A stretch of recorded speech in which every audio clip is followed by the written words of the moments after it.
السلام علیکم ورحمۃ اللہ وبرکاتہ اعوذ باللہ من الشیطان الرجیم بسم اللہ الرحمن الرحیم آیت نمبر 141 ولیمحص تاکہ نکھار دے صلاح اللہ تعالیٰ الذین ان لوگوں کو آمنون جو ایمان لائے ویمحقا اور مٹا دے الکافرین کافروں کو۔ پچھلی آیت میں ہم نے پڑھا تھا نا کہ ہم دنوں کو پھراتے رہتے ہیں، کبھی کسی کی فتح کبھی کسی کی شکست۔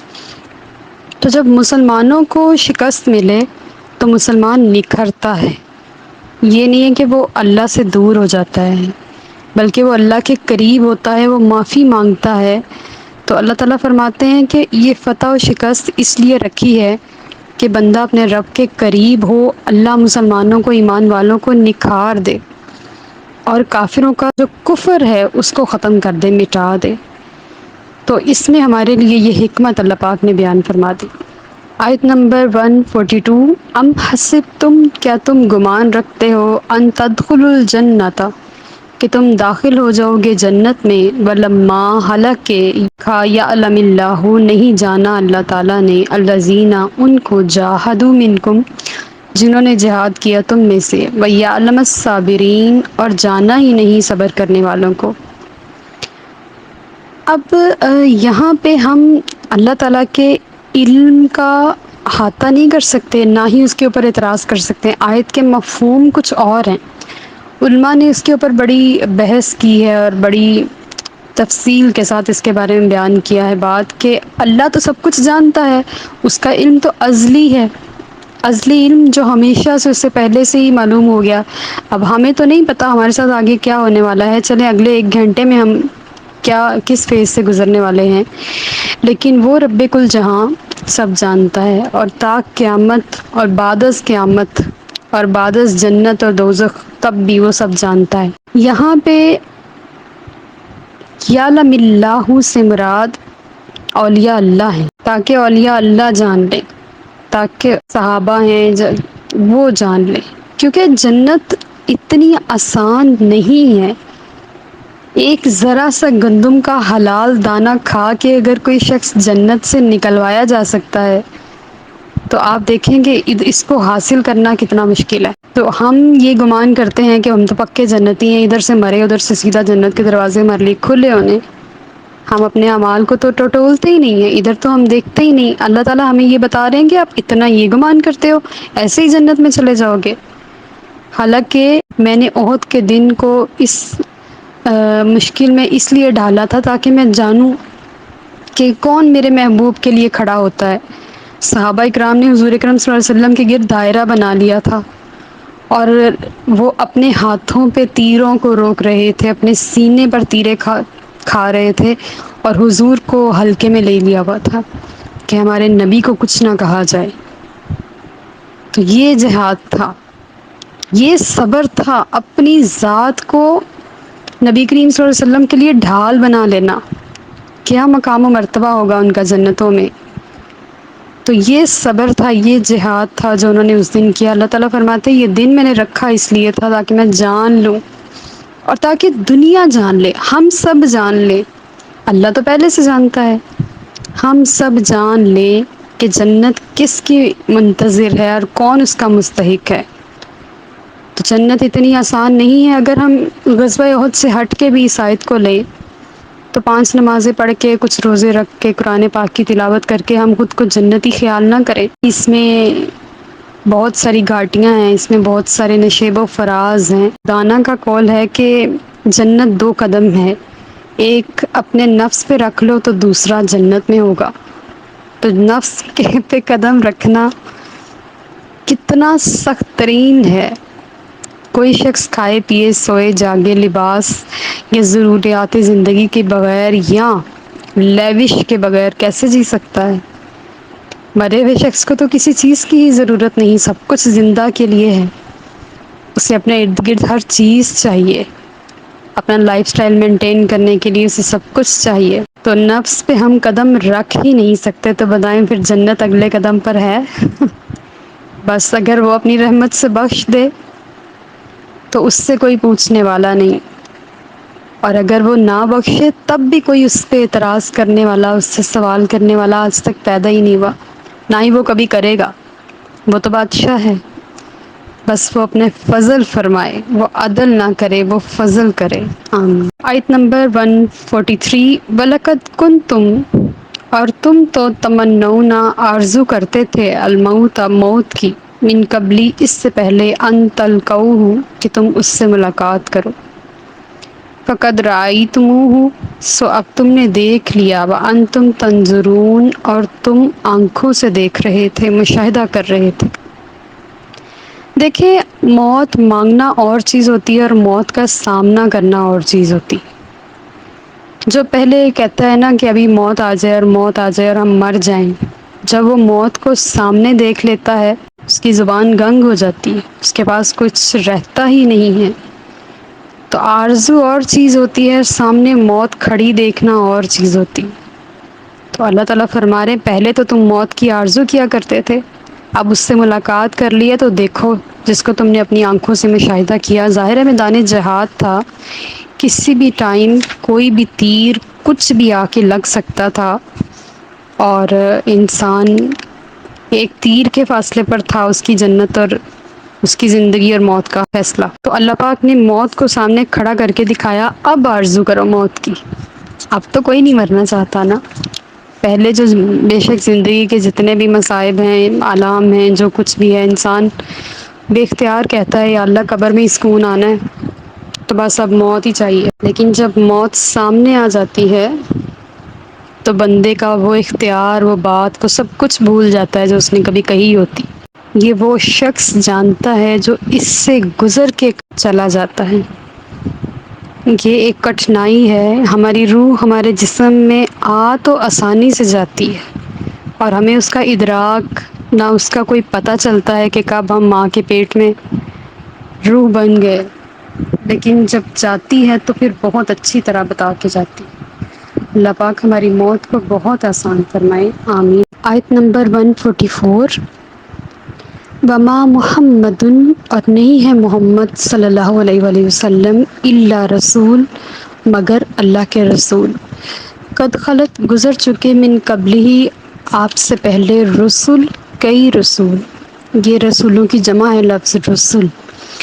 افَإِن اگر وہ انتقال فرمائیں، او قتلا، یا قتل کر دیے جائیں یا شہید کر دیے جائیں، لانقلبتم، تو کیا تم لوٹ جاؤ گے، علی اعقابکم، الٹے پاؤں، ومن ینقلب، اور جو کوئی لوٹتا ہے یا پھرتا ہے، علی عقبیہ، اپنے ایڑیوں کے بل یا الٹے پاؤں، فلن یضر اللہ شیئا، تو وہ اللہ کا کچھ بھی نہیں بگاڑ سکتے، وسیجزی اللہ الشاکرین، اور اللہ شکر کرنے والوں کو جلدی اجر عطا فرمائے گا۔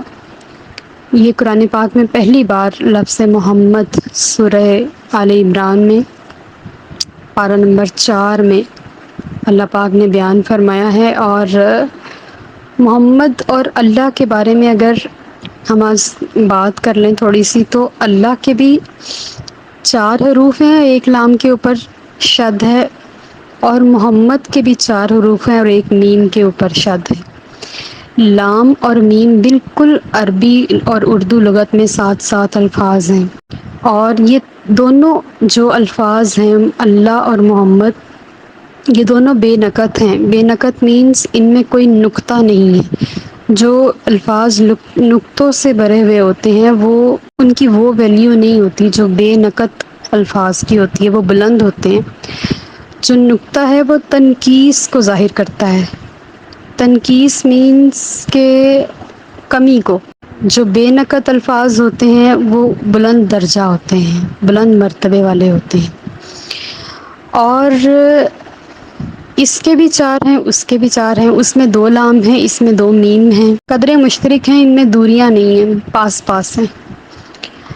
اور محمد اگر قرآن پاک میں ہم کہیں پڑھتے ہیں عربی زبان میں لفظ، تو ہم اس کے ساتھ صلی اللہ علیہ وآلہ وسلم نہیں پڑھیں گے۔ یہ شریعت کا قاعدہ ہے، یہ قرآن پڑھنے کا قاعدہ ہے، لیکن اگر ہم اس کا اردو ترجمہ کریں گے یا کسی اور زبان میں بات کریں گے تو ہم کبھی بھی محمد صرف نہیں پڑھیں گے، ہمیشہ صلی اللہ علیہ وآلہ وسلم ساتھ ضرور کہیں گے۔ یہ اللہ کا قاعدہ ہے، اللہ جانے کہ اس نے ہمیں کیوں منع فرمایا ہے، لیکن یہاں پہ ہمیں منع کیا گیا ہے۔ اب آتے ہیں اس آیت کی طرف۔ اللہ تعالیٰ فرما رہے ہیں محمد صلی اللہ علیہ وسلم اللہ کے رسول ہیں اور آپ سے پہلے کئی رسول گزر چکے. گزر جانے کا مطلب یہ ہے کہ سب وفات پا گئے سوائے عیسیٰ علیہ السلام کے. آپ نے اپنی عمر مبارک پوری کرنے آنا ہے. آپ کی عمر 33 سال تھی اور آپ اس دنیا سے تشریف لے گئے عجیب طریقے سے. آپ عجیب طریقے سے پیدا ہوئے اور عجیب طریقے سے ہی آپ نے زندگی گزاری اور عجیب طریقے سے ہی آپ اس دنیا سے تشریف لے گئے اور اسی طرح ایک عجیب طریقے سے آپ واپس بھی آئیں گے. تو باقی سب رسول 1,20,000 پیغمبر رسول اس دنیا سے تشریف لے جا چکے.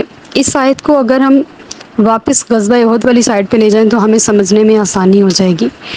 اب غزوہ احد میں کیا ہوا؟ حضرت خالد جو اس ٹائم مسلمان نہیں تھے، کفار کی طرف سے تھے، انہوں نے مسلمانوں پر پیچھے سے حملہ کر دیا اور مسلمانوں کے لیے ایک دم اس کو سنبھالنا مشکل ہو گیا، کیونکہ سامنے والے دشمن سے تو ہم بات کر سکتے ہیں لیکن پیچھے والے سے نہیں.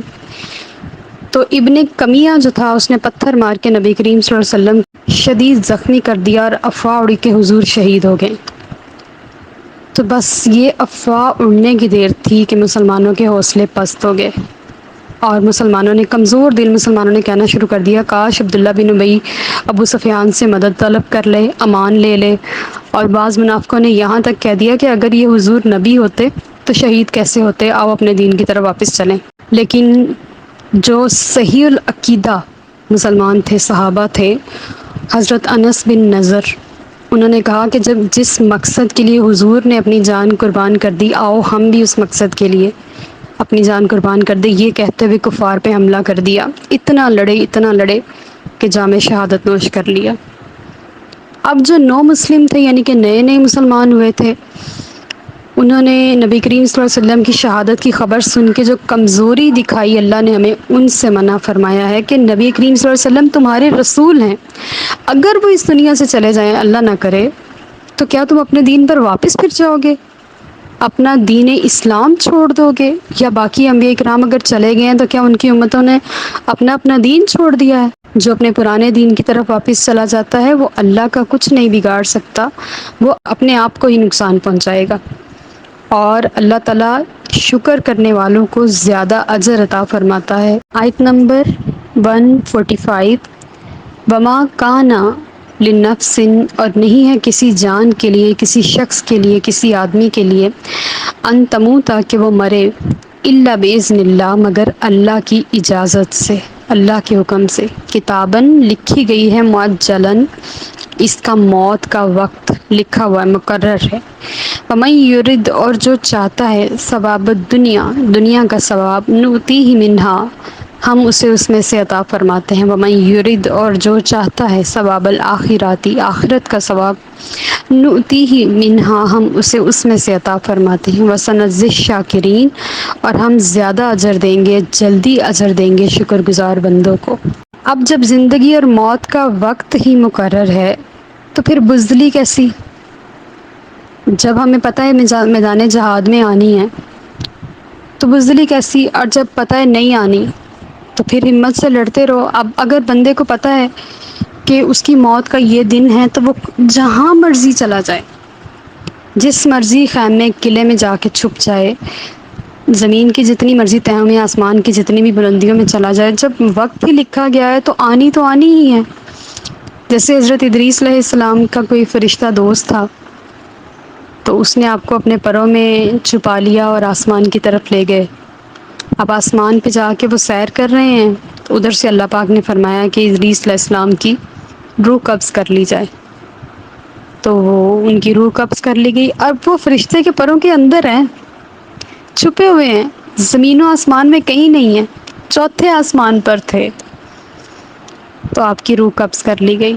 تو جب موت کا وقت ہے وہ آنا ہی آنا ہے.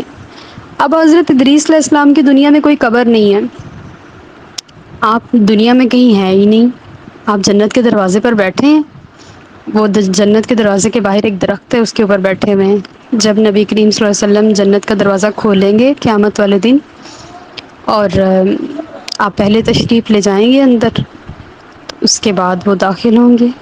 وہ کب سے حضور کا انتظار کر رہے ہیں. تو جب موت جہاں لکھی ہے وہاں ہی آنی ہے تو میدان جہاد میں ہمت ہارنے کا کیا فائدہ؟ یہاں اللہ پاک یہ بتانا چاہ رہے ہیں کہ بزدلی سے زندگی بڑھ نہیں سکتی اور بہادری سے گھٹ نہیں سکتی، پھر جہاد سے جی چرانے کا کوئی فائدہ تو نہیں نا ہے۔ جو دنیا کا ثواب چاہتے ہیں اللہ تعالیٰ فرما رہے ہیں ہم اس کو دیتے ہیں۔ اب ظاہر ہے انہوں نے درہ اس لیے خالی کیا تھا نا کہ نیچے مال غنیمت مل جائے، وہ جلدی جلدی اتر آئے، یہ دیکھا ہی نہیں کہ دشمن پیچھے سے حملہ کر سکتا تھا۔ اور جو آخرت کا ثواب چاہتا ہے اللہ تعالیٰ فرماتے ہیں کہ ہم اس کو اس میں سے عطا فرمائیں گے۔ تو جو جو فائدہ چاہتا ہے اللہ تعالیٰ اس کو وہی فائدہ عطا فرماتا ہے، اور اللہ اپنے شکر گزار بندوں کو جلدی اور زیادہ اجر عطا فرماتا ہے۔ وما علینا الا البلاغ المبین۔